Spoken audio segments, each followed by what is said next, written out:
I only focus on my small business at home and don't do much of the house chores. That's why my mother-in-law started making mean comments again.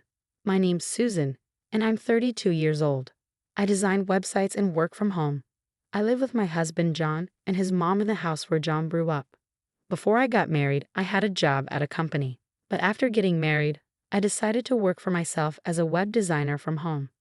Most of my work comes from people who know me from my old job. They liked my work, so they keep giving me projects. It's a good deal for both of us. I don't have to spend time commuting and I can focus on my household responsibilities. My old boss and I are both happy with how things are going. My mother-in-law doesn't like that I work from home. She thinks a wife should focus on taking care of the house and supporting her husband, like in the old days.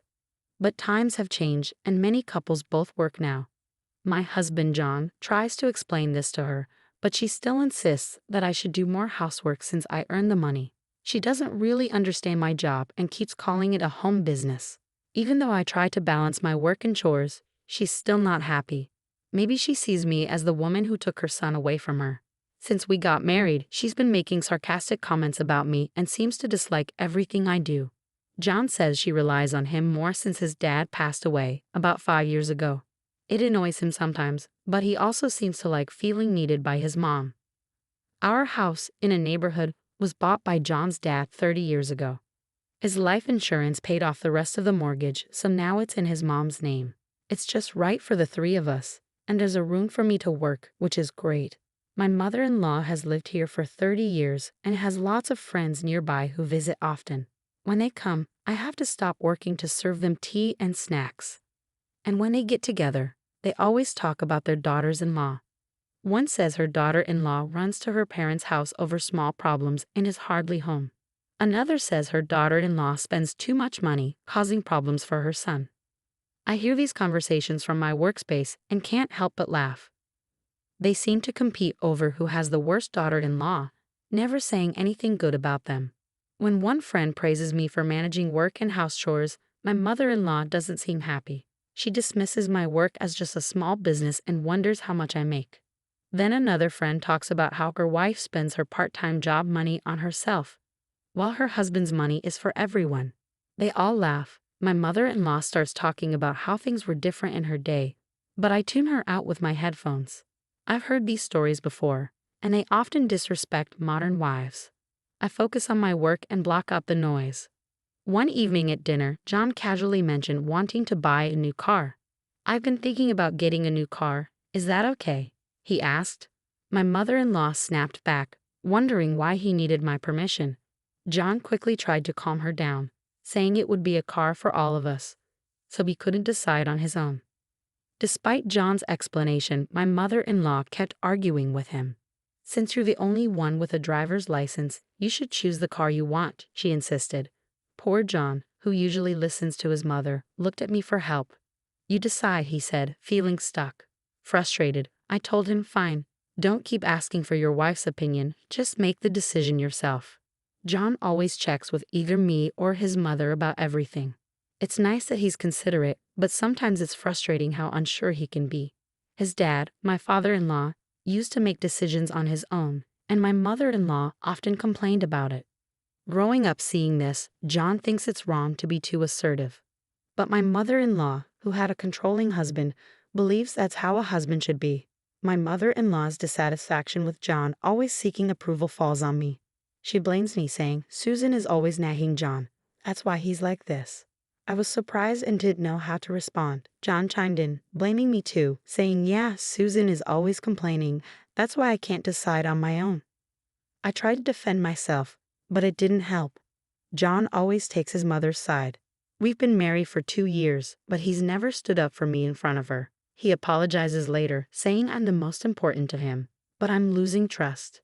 He seemed caring at first, but he never backs me up. I'm starting to question our relationship. Kindness and indecisiveness are different. I wish he'd stand up to his mother. About a month later, John's new car arrived. The smell of a new car is the best. "Let's all go for a drive on my next day off," he said happily. His excitement spread, even to my mother-in-law. She commented on the car's cost, hinting it was paid from John's salary. Ignoring her, John enjoyed exploring the car. I was shocked at its expense. There's a limit, even though I said he could choose, I thought. John came inside, still thrilled. I asked, "How much did it cost?" He casually replied, $60,000. Seeing my reaction, he asked, "But you said I could get any car, right?"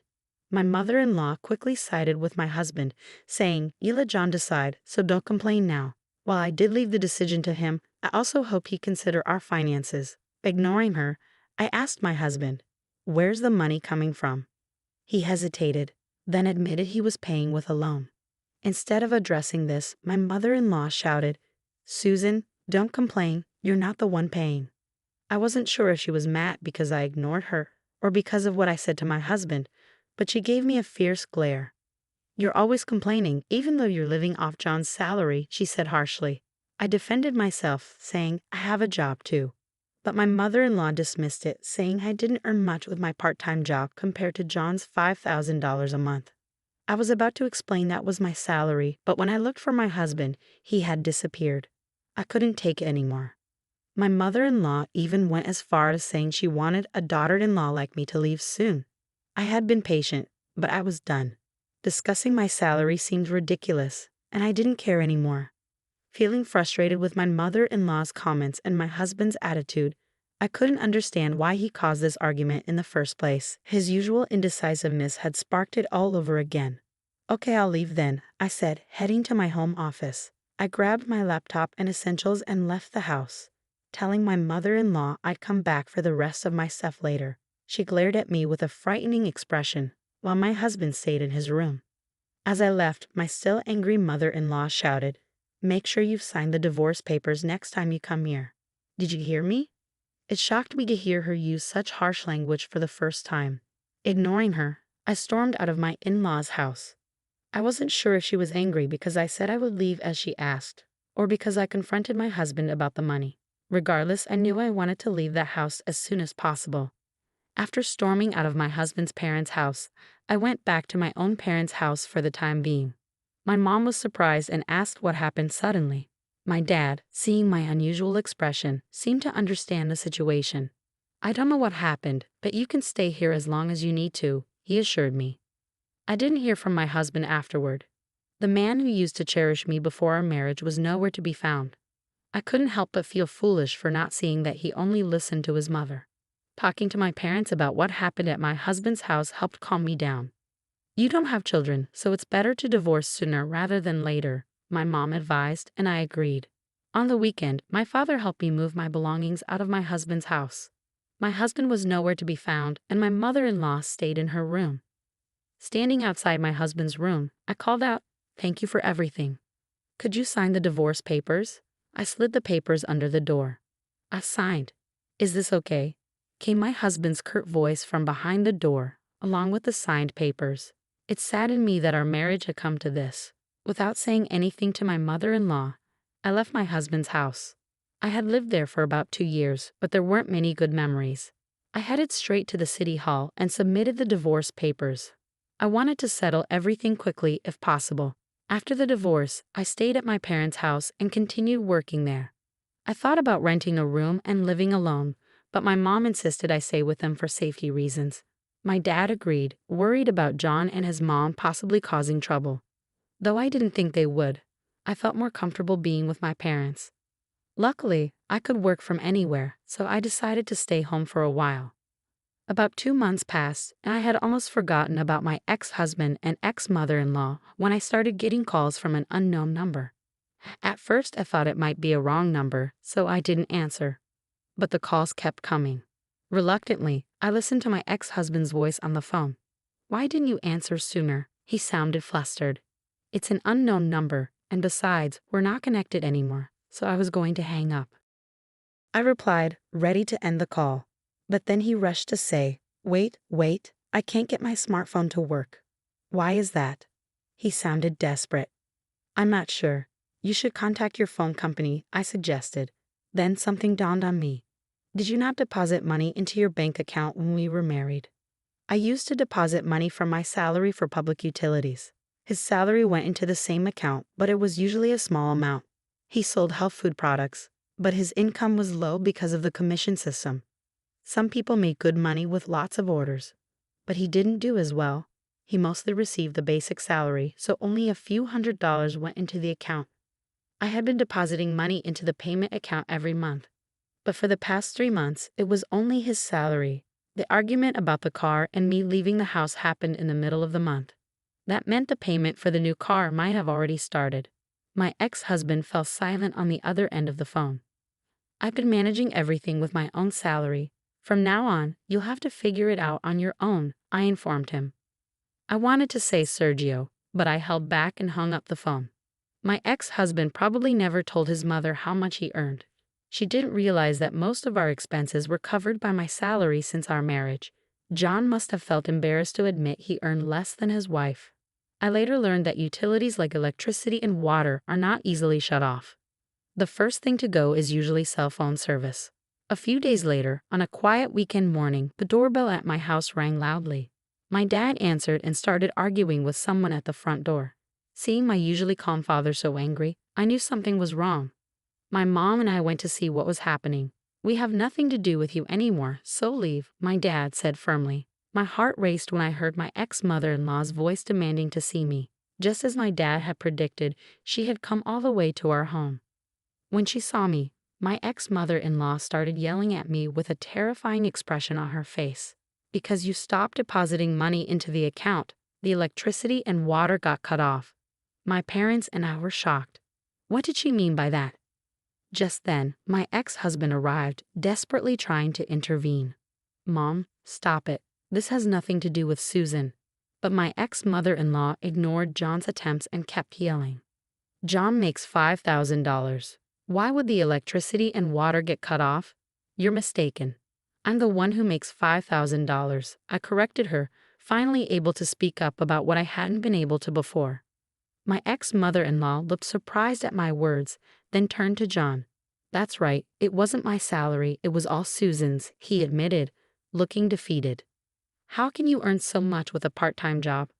My ex-mother-in-law looked at me as if I had tricked her. I've told you before, it's not a part-time job, it's a real job. I replied firmly. My ex-mother-in-law's face paled. How much does John make? She asked, her voice barely audible. About $500 net, he answered quietly. There was a moment of silence, then my ex-mother-in-law said something unbelievable. Susan, can't you come back? The whole Weave Us thing was a joke, she pleaded, her tone low and submissive. It reminded me of someone trying to butter me up. What are you talking about? I'm divorced. I have nothing to do with you two anymore. I declined firmly, but my ex-mother-in-law continued to plead with me in a familiar, overly familiar way. You can just remarry John. If we start the paperwork now, it'll be fine. My dad intervened when I was too shocked to respond. We're done with you. If you don't leave right now, we'll call the police, he warned, his voice firm. My ex-husband and ex-mother-in-law hurriedly left at the sound of my dad's intimidating tone. If you show up again, I'm calling the cops right away, my father warned them as they left. What a bunch of uncouth people, my mother remarked, astonished. My father seemed even more furious. I'm glad you got out of that marriage, Susan. Later on, I heard updates about my ex-family from one of John's friends. John ended up selling his family home and land, moving into an apartment with his mother. He sold the new car too, using the proceeds to pay off remaining debts. However, instead of settling down, John wasted all his money on gambling. He vanished without a trace, leaving his mother behind, who developed dementia and had to be placed in a care facility. Meanwhile, I focused on my job and started living alone. Recently, I've begun dating a man I met through work. He's understanding about my divorce and is committed to his job. He's nothing like John, who relied on his wife's money for expensive purchases. Though we're not engaged yet, we both feel a strong connection and can see a future together.